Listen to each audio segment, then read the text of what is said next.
إن الحمد لله صلى وسلم على نبينا مصطفى محمد صلى الله عليه وسلم وعلى آله وصحبه أجمعين أما بعد أعوذ بالله من الشيطان الرجيم بسم الله الرحمن الرحيم ورسلا قد قصصناهم عليك من قبل ورسلا لم نقصصهم عليك وكلم الله موسى تكليما സൂറ അൻ-നിസാ 164-ാമത്തെ വചനത്തിന്റെ വ്യാഖ്യാനം നോക്കൂ നിങ്ങൾ.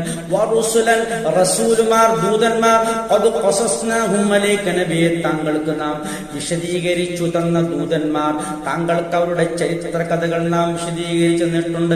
പല ദൂതന്മാരുടെയും മിൻ ഖബൽ ഇതിനു മുമ്പ് പല റസൂലുമാരുടെയും കഥകൾ നാം വിശദീകരിച്ചു തന്നിട്ടുണ്ട്. വിശുദ്ധ ഖുർആനിൽ കൂടി അതിനെ അനുസ്മരിക്കുകയാണ്. വറുസുലൻ ലം നഖ്സുസുഹും അലൈക, അങ്ങനെ അത് മാത്രമല്ല ചില റസൂലുമാരുടെ കഥകൾ താങ്കൾക്ക് നാം വിശദീകരിച്ചു തന്നിട്ടില്ല.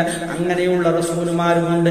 ഏകദേശം 1,24,000-ൽ പരം റസൂൽമാർ ഈ ഭൂമുഖത്ത് അവതരിച്ചിട്ടുണ്ട് എന്നൊക്കെയാണ് നബിമാർ അവതരിച്ചു എന്നാണ് അല്ലാഹുവിന്റെ റസൂൽ സല്ലല്ലാഹു അലൈഹി വസല്ലം നമുക്കറിയിച്ചത്.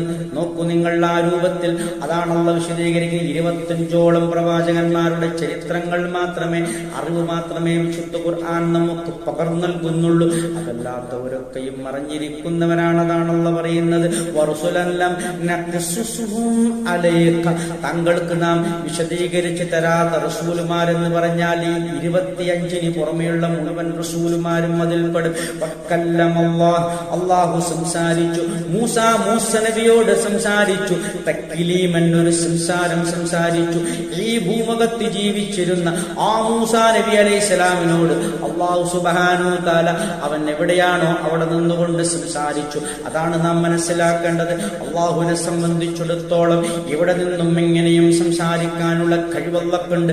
അതുപോലെ അള്ളാഹു ഈ ഭൂമുഖത്ത് ജീവിച്ചിരുന്ന മൂസാ നബിയോട് നേർക്കുനേരെ മറയില്ലാതെ സംസാരിക്കുകയാണ്. സീനാ പർവ്വത താഴ്വരയിൽ വെച്ചുകൊണ്ടാണ് സംസാരിച്ചത്. നോക്കൂ നിങ്ങൾ, ഈ രൂപത്തിൽ മൂസാ നബിയോട് നേർക്കുനേരെ അള്ളാഹു സുബ്ഹാനഹു തആല സംസാരിച്ചിട്ടുണ്ട്. ആ ഭാഗ്യം മൂസാ നബി അലൈഹിസ്സലാമിന് ലഭിച്ചിട്ടുണ്ട്. അതിനനുസ്മരിക്കുകയാണ് അള്ളാഹു സുബ്ഹാനഹു തആല വകല്ലമല്ലാഹു മൂസാ തക്ലീമാ, മൂസാ നബിയോട് ഒരു സംസാരം അല്ലാഹു സംസാരിക്കുകയുണ്ടായി എന്ന് പറഞ്ഞത്. അതിനെ കുറിച്ചാണ് അൽഹംദുലില്ലാഹി റബ്ബിൽ ആലമീൻ.